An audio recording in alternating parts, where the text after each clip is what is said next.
So, dahil hindi tayo nakasama sa sorties ni Yorme dahil masyadong malayo, Iligan City, so namasyal na lang tayo dito sa Manila Zoo. So, libre naman yung entrance, kaya ayan, mag-enjoy tayo dito sa libreng viewing ng mga animals. So, syempre, isa sa proyekto ng ating Bilis Kilos Yorme. Kumbaga ngayon ko lang ma-appreciate ito kasi dati nung pumunta ako rito nung opening, gabi kasi ako dumating. So hindi ko ma-appreciate masyado ang beauty. Bagamat maganda pa rin syempre nung gabi, maraming ilaw, maraming tao. Pero ngayon, makikita natin kung ano yung mga existing na dito. So dito tayo sa Apex Predators. Ano ba yung mga hayop dito?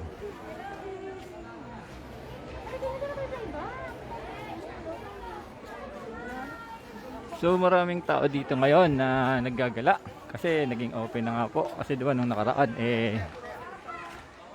vaccination lang yung ina-accept ng mga nandito. Pero ngayon inopen na sa public. Ayan, sa mga gustong pumunta rito, basta mag-register lang kayo doon sa entrance. Libre po yung pagpasok.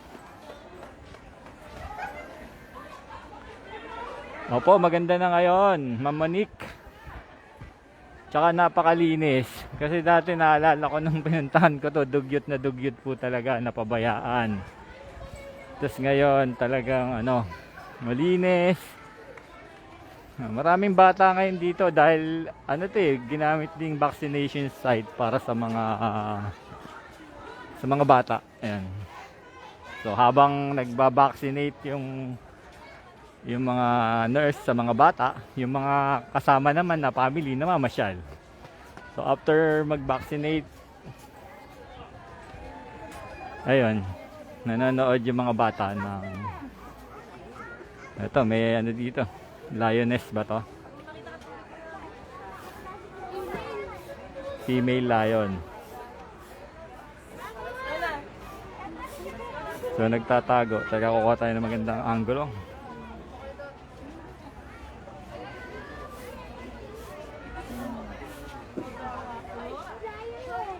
So yung male andun yata sa dulo, yung male natutulog. Tulog yata yung lalaki, no?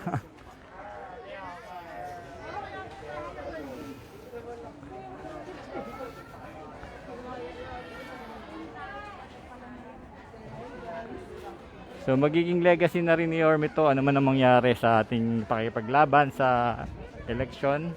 Pero syempre nakatatak na sa puso't isipan ng mga tao yung mga ginawa talaga ni Yorme. So ito kasi matagal na itong pinabayaan ilang mayor na yung nagdaan sa Manila. So hindi nila nabigyan ng pansin. Pero malaking contribution din kasi 'di ba galing sa pandemic. So talagang kailangan ng tao yung mag-relax. Kaya tama-tama yung timing nito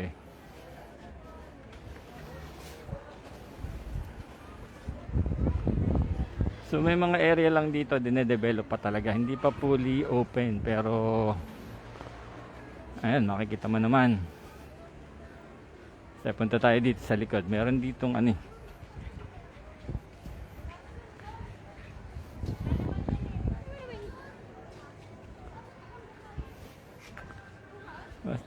isa pa lang naging problema dati dito yung sewerage kasi dati yung lahat ng waste na nanggagaling dito sa Manila, so diretso dun sa ilog, walang filtration. So syempre nagiging cause din ng pollution. Eto yun, bali ngayon ang ginawa ni Yorme, hindi lang basta ni-renovate yung yung zoo. So yung environment protection din syempre. So nakikita nyo to, yan yung filtration system. Lahat ng dumi ng hayop dito sa Manila Zoo, so dumadaan muna dyan sa filtration system na yan bago itapon doon sa ilog. Yan yung tubig na yan papuntang ilog. So ito yung isa sa magandang idinagdag talaga dito Hindi basta gawa lang, talagang pinag-isipan. So merong sewerage treatment plant. So ginastusan din talaga para din sa environment. Hindi basta-basta maglalagay ka na lang ng hayop. Dati kasi walang ganito yung Manila Zoo. So yung mga dumi ng Manila Zoo diretso sa ilog, nagiging ayun, pollution, tas mabaho. Ito naman, merong ginagamit silang reverse osmosis, parang yung ginagamit din sa mga filtration system ng mga para ma-purify yung tubig bago i-dispose or itapon sa ilog. So ito yung yung pinaka-flow nung process. So tinitreat niya. So yun, ng stage 1, kinokolekta niya yung dumi, tapos hanggang tinitreat ng mga chemicals din. Ayan, tapos hanggang ma-discharge siya. Ganun. So pati yung mga bacteria and viruses hindi mapupunta sa sa ilog. So very good move, Yorme. So hindi lang mahal yung mga hayop, mahal din natin yung environment. So kaya yung ilog dito sa likod dati mabaho, ngayon napakalinis. Kasi yung dumadaloy na tubig dito ay filtered water.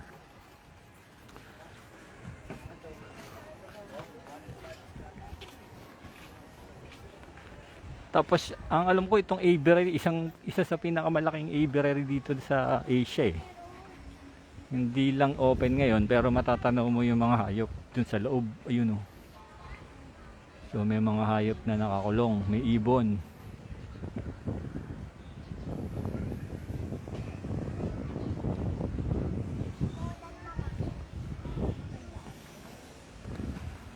So ayan, may mga hindi pa lang nakakapasok dun sa loob ng mismong aviary kasi sarado eh. Pero tanaw naman dahil screen naman yung mga fence na ginamit.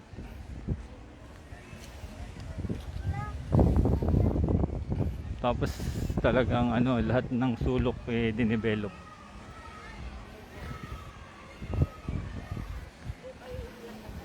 Tapos okay din yung landscape niya. Talagang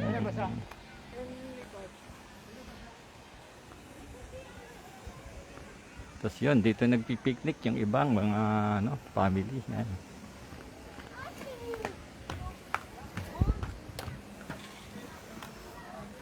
So, fountain din pala dito eh.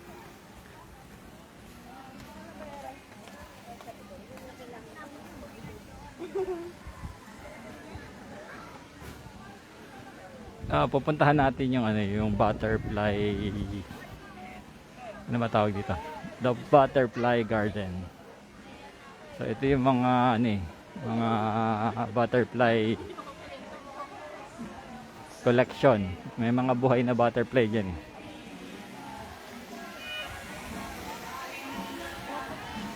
Teka, paano ba yung daan? May nagpapatugtog eh. So yun, dito tayo sa dadaan.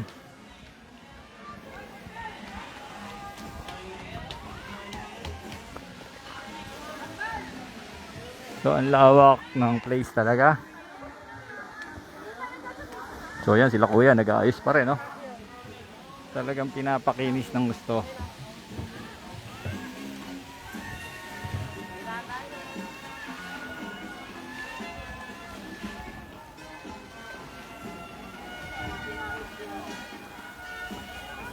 Ayun, the Butterfly Garden andito. So titingnan natin yung mga paru-paro. Dito yata yung headquarters ng paru-paro gang.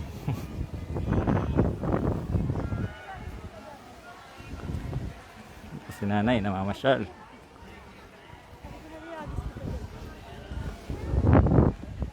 So maraming tao ngayon Wednesday.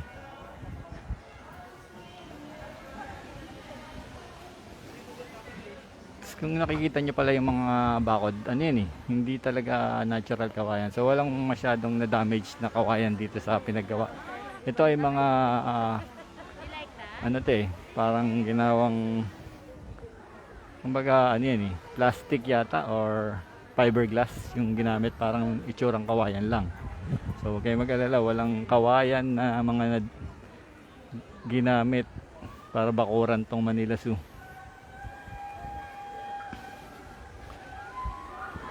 So papasok tayo sa loob ng The Butterfly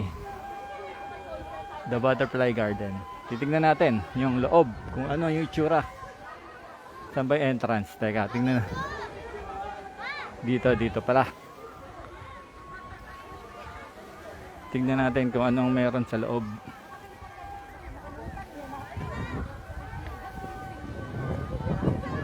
Teka, limited lang yung persons na pwedeng makapasok.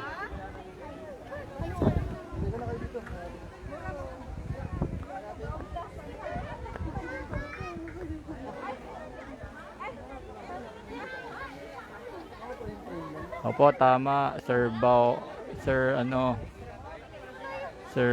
Buado, Romel.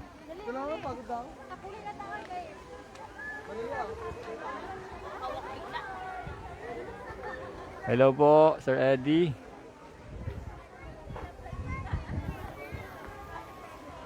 Ayan, Ma'am Jessica. Tama, matalino talaga si Herme, pinaayos niya to.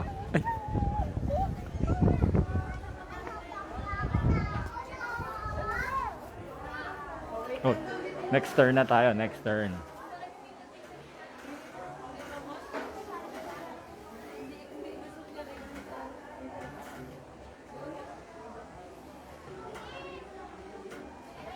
So may pila rin no, para hindi crowded yung yung place, may limit yung capacity ng lugar. So susunod na tayo.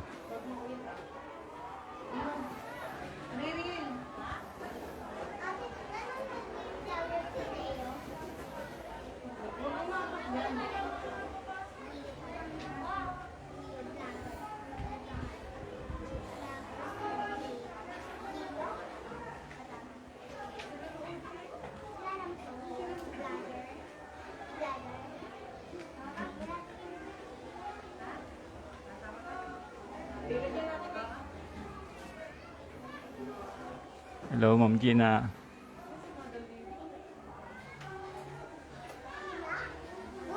So next na tayo sa pila.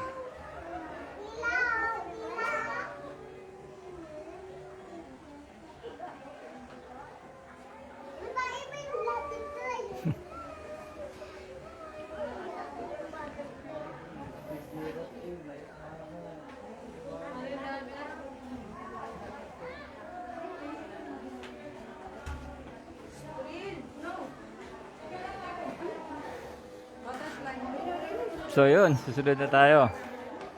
Yung pinapasok na tayo. Oo nga. So ito yung collection ng mga butterfly. Yung pala oh.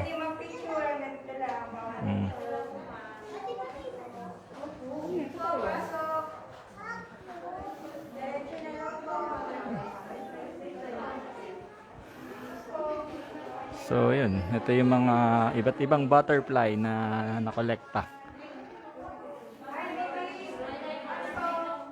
So meron purpose din ito para sa educational purpose nga po, para at least yung mga bata pag may mga educational tour makikita nila yung iba't ibang species ng paru-paro.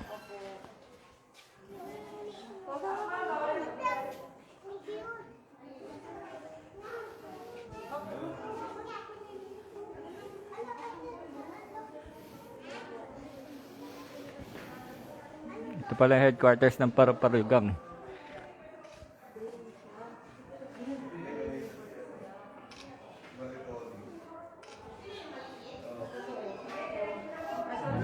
Design,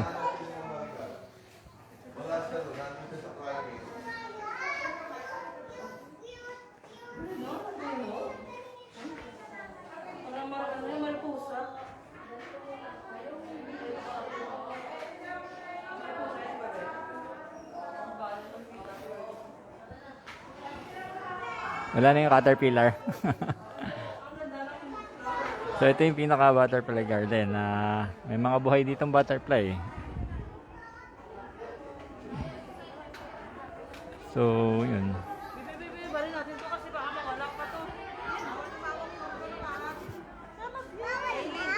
Teka, magpipicture pa sila ate. Parang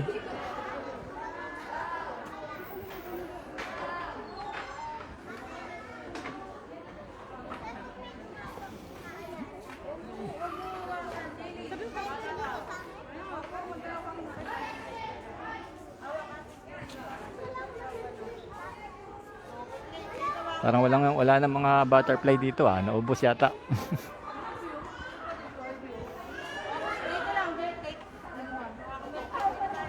May tilapia oh.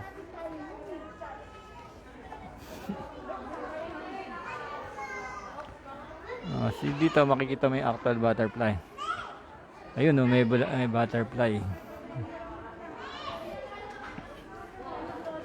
Ayun oh, malalapitan mo talaga yung mga butterfly dito. Kaya lang tulog sila ngayon.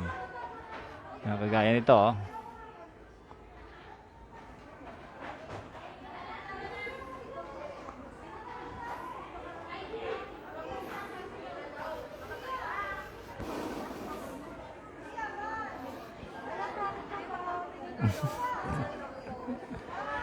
Hintayin lang natin si ate, nagpapa pa picture taking. Kita sa vlog.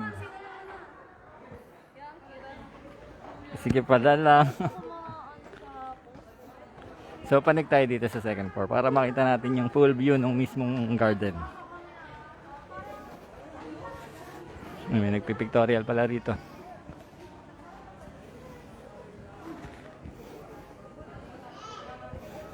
So ito po yung pinaka second floor ng butterfly garden.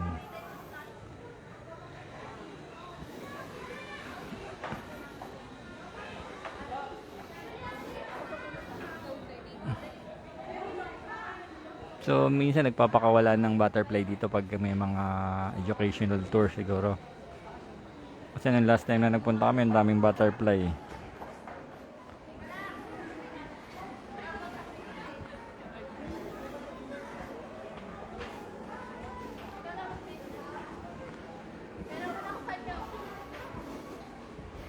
So babalik na tayo sa may nagpi-picture taking. Teka lang.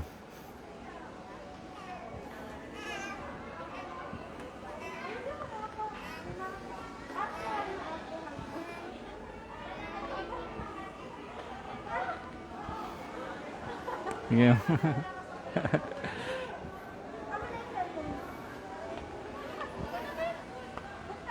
Doon yata sa kabila. Doon na lang tayo sa kabila. Medyo maraming nag-picture taking dito eh. Hindi tayo makadaan. Dito tayo bumaba sa kabilang hagdanan.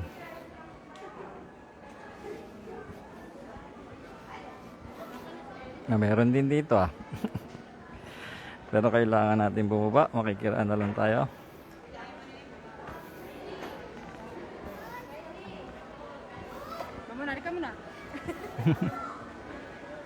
Ayun. So yun. Yun yung pinaka-butterfly garden. Tapos may mga ditong souvenir items na pwede kang bumili kung gusto mong magkaroon ng souvenir dito sa souvenir store.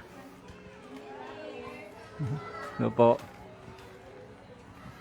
So yun yung laman ng butterfly garden. So, ito yung pinaka souvenir store nila. Pwede ka parang bumili doon yung mga naka-frame na na paro-paro. Kaya pala may nakita ko kay Coach Oli yung binigay ni Yorme sa kanya. Pag nagbablog siya nandun yan. Nakikita natin. Galing pala dito yon. So dito naman tayo sa kabilang side.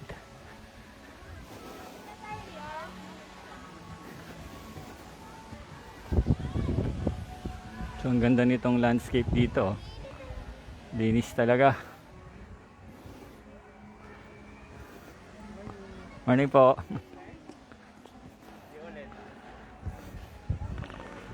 So ayun, sana ma-maintain talaga yung yung pagiging malinis ng lugar. Sa mga susunod na administration sa Manila, and sana mapangalagaan para ma-enjoy din naman ng mga susunod na generation. So ito yung parang pinaka-koi pond, kaya lang inaayos yata, walang tubig. So Under ano po talaga, beautification. So hindi pa 100% fully open. Pero marami ka nang pwedeng ma-enjoy pag nagpunta ka dito. Yung landscape lang, enjoy na ako yo. So ang daming puno, ang daming halaman. Para kang wala sa Manila eh, no?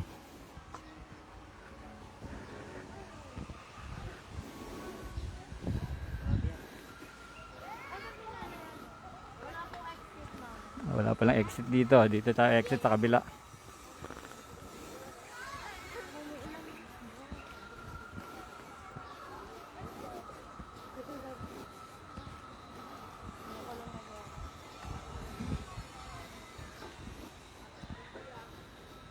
So free entrance ngayon sa mga gustong pumunta, libre po ang Manila Zoo, wala pong bayad.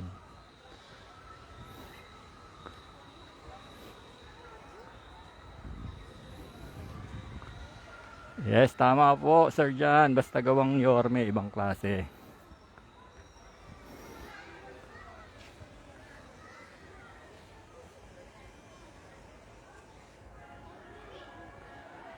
So hindi ko masyado mabasa yung mga comments, sa dami. Ayan.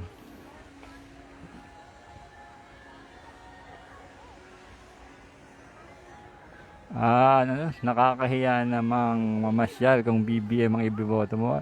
Pero actually welcome po lahat dito. Alam mo naman yung ating sinamahan na kandidato kahit anong kulay. So welcome naman, walang pinipiling kulay. Kahit mapa BBM ka or mapa Lenny ka, welcome na welcome dito sa Manila Zoo. May mga ilang araw pa naman, di ba? Baka mag-switch to Isko. Maikutin mo lang yung mga proyekto ni Yorme, mababago talaga yung pananaw mo eh. Yung iba naman kasi initial reaction lang talaga bakit hindi nila susuportahan si Yorme. Yung iba hindi pa nila kilala. Oo, teka lang, lakas ng tugtog, baka ma-mute ako ni FB. Hello po.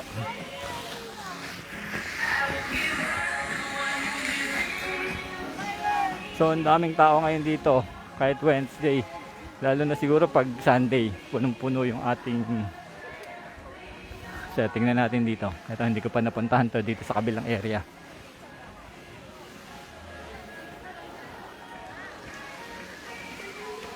So meron palang ano, may nakatambay pala ditong ano, dalawang gopings. Doon pa rin? Hindi ah.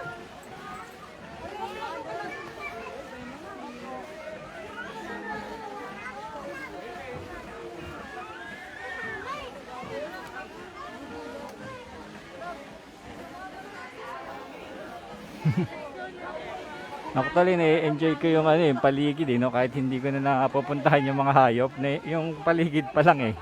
Enjoy na ako dun sa makita ko yung malinis na park. Hindi ko na maikot masyado yung ano eh, yung iba't ibang kulungan ng hayop. Medyo maraming tao kasi ngayon eh.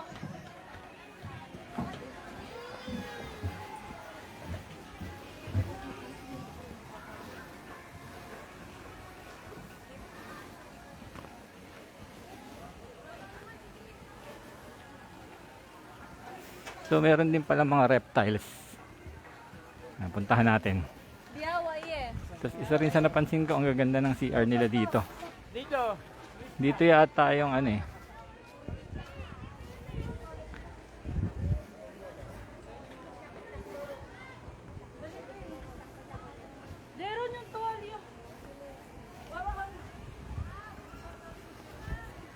Kumbaga ano to, reptilia area. Medyo limited din yung ano, yung pagpasok, reptile house. So tignan natin kung aabot pa yung aking battery. Medyo malulubat na tayo. Pila.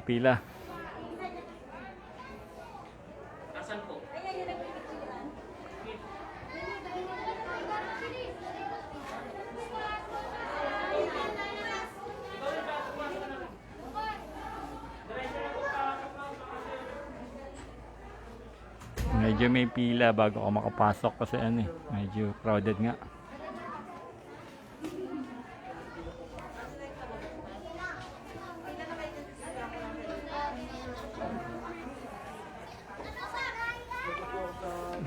Medyo maraming tao. Try na lang natin mamaya pag konti-konti na yung tao. Ikot muna tayo sa ibang place. Yun po. Ayan si nanay, namamasyal.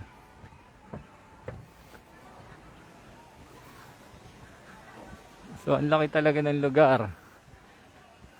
So, ito, ewan ko kung ano yung nakakulong dito.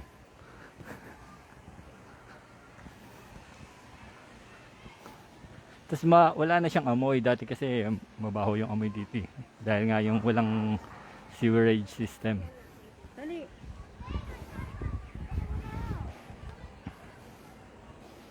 So, may mga lugar pa na ano, restricted. Tapos may museum din dito. Museum.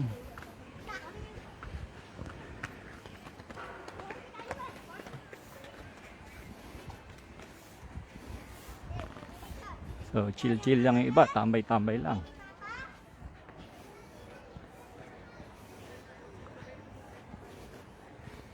Tapos yung mga tropa-tropa, picture-picture.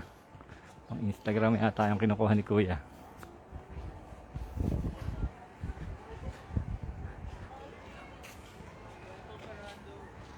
Oh, parang may nasabit na ano ah. Ano ba yun? Nasabit ba yun? Yung ibon. Dapat ma-rescue. Medyo sumabit yung paa.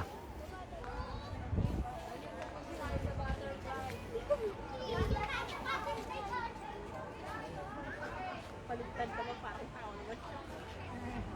Parang tao naman tayo. Sa kanila parang Medyo malolobot tayo. So teka lang maglalagay lang tayo ng ating backup battery.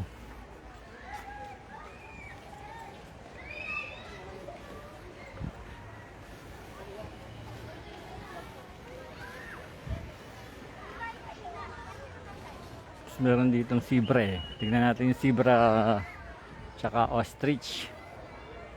Dito yung nakalagay.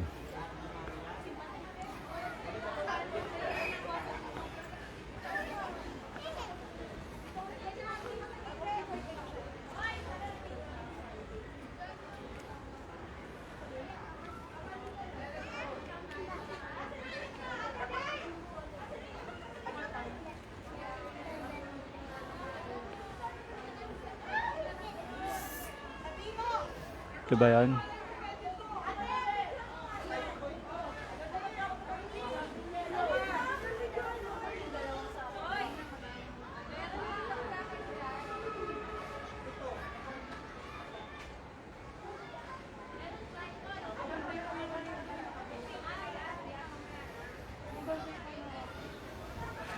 So yun. Yun pala yung mga zebra tsaka ano, ostrich ba yun?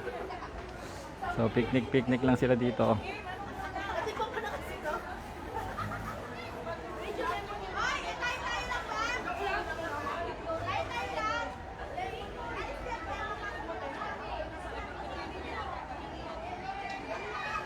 Yun.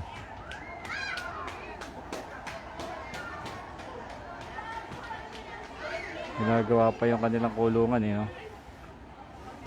So, nire-renovate pa rin pala yung ibang mga kulungan.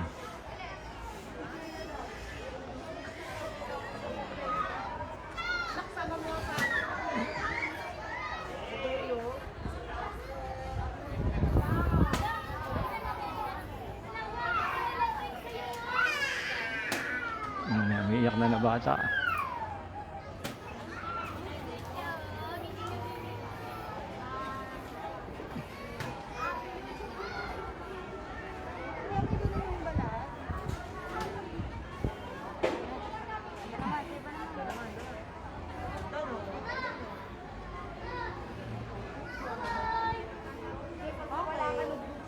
Galing daw ni two joints, sabi nung isang bata.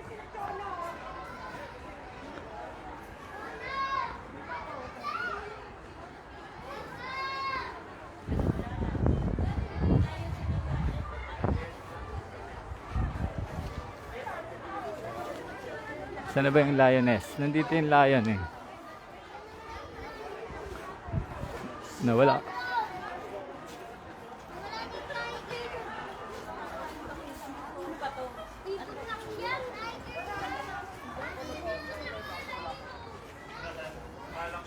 So kitang kita mo happy yung mga bata dito sa lugar talaga. May mga nagde-date na rin.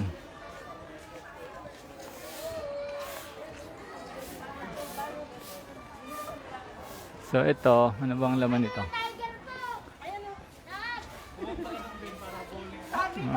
Meron palang ano dito, tiger.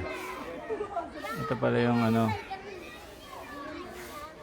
Tiger, ano ba yung Leon? Tiger. Sabi ni Casey, hindi yan tiger, Leon. Nahiya siya tuloy. Habol? Ito ata si... Ano bang pangalan nitong ano to? Si Kois.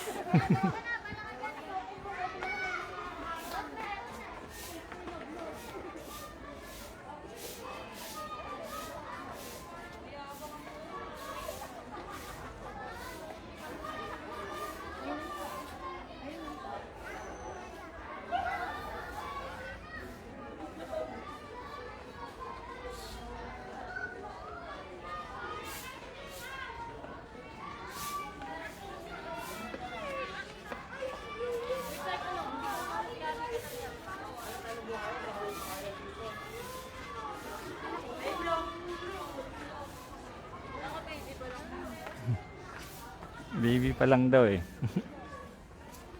So pumasok na si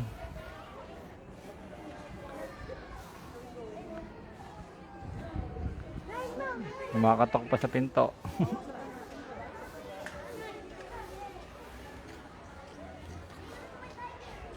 So babalikan natin si Mali. Itong elepante. Actually nung maliit pa ako nakita ko na to eh. Elementary ako, elementary o kindergarten nung nagkakaroon pa ng ano dito ng mga educational tour.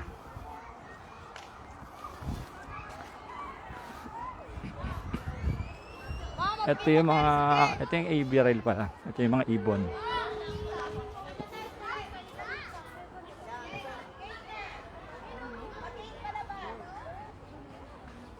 Hindi kita.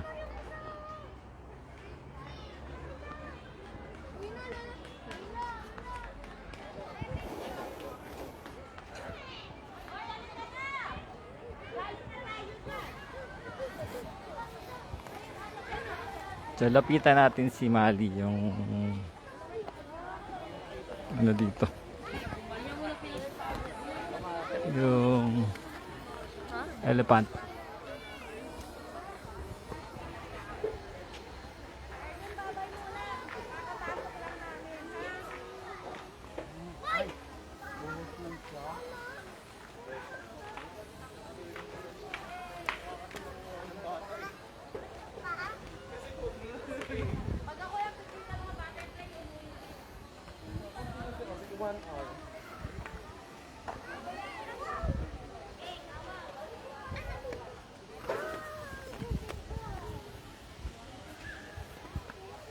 Galing, nagkaano siya pala siya ng lupa sa katawan.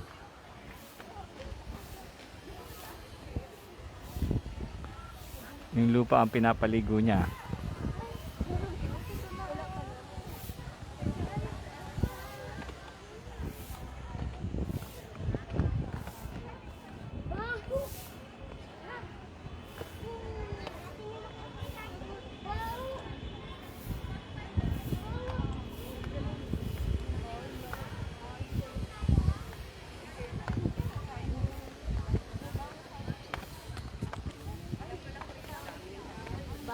Na sira na yung ating gimbal. Nalobat. Pasensya na, nawala yung stability ng ating Kita mo baby? Kita mo baby pa? so siguro ang ganyan muna, medyo lobat na rin kasi yung ginagamit kong gimbal tsaka yung phone. Ayan. Sige pa, God bless po sa lahat. God first. Hanggang sa susunod. Yan, continue lang po yung support natin kay Yorme. Yan. Stay safe. Peace out.